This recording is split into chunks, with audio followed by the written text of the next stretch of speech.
Let's go live now to the Chief Executive of the Master Builders, Denita Wawn. We saw you in Cameron's report there, and I want to ask you about that longer term, uh, really shortfall in what the government's hoping to achieve. But let's talk about the immediate, and we've seen the ABS numbers for the last month. They in themselves are a worry, Denita Wawn, the lowest numbers for approvals we've seen for over a decade.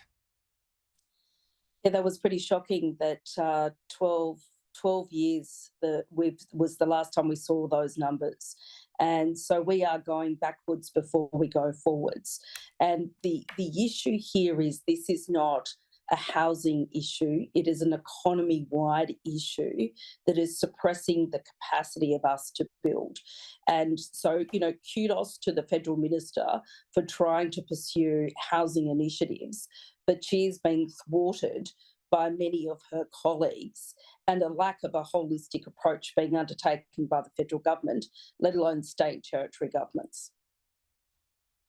Exactly. That lack of cohesion across jurisdictions, a massive thing. Correct me if I'm wrong, but so much of this comes back to planning approvals at the very local level. It does, Kieran. It is all about planning approvals, the delay in planning approvals, improper zoning to enable us to build. We will need to ensure that in housing going forward, at least 50% of those houses built have got to be medium density of up to about 6 levels through to high rise.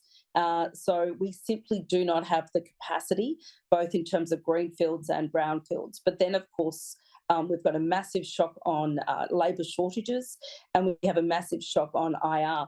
And I note that our research that we've just shown there in that package does not yet factor in the cost implications of the EBAs that are currently being negotiated by the CFMEU with our members, nor does it take into account the impacts of the more recent industrial relations changes that we've yet to, we're not able to model at the moment. So this is best case scenario, and things will only get worse if we don't have a reversal of some of these IR changes and we don't resolve our labour shortages, as well as all of those regulatory changes that you've just mentioned. And then on top of this, you've got the impact of high interest rates, sticky inflation. What's your read, Denita? You've watched this space as long as anyone. I'm just wondering, how does another rate hike, one or two potentially, according to some economists, how would that feed into the industry and the broader housing supply right now? Not good at all. We've seen this massive dwindle of private investment, and at the moment, it's only being propped up by government investment. So, if you look at our statistics, the more interest rate goes up, the less we have in private investment.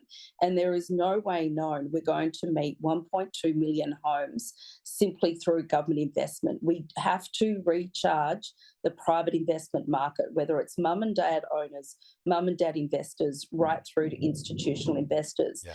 Developers and mum and dads are telling us alike the money does not stack up at the moment to start building. And that's very much now reflected in those dwindling housing approval numbers. Denita Wawn, Chief Executive at Master Builders. Great to chat as always. Thanks. Thanks, Kieran.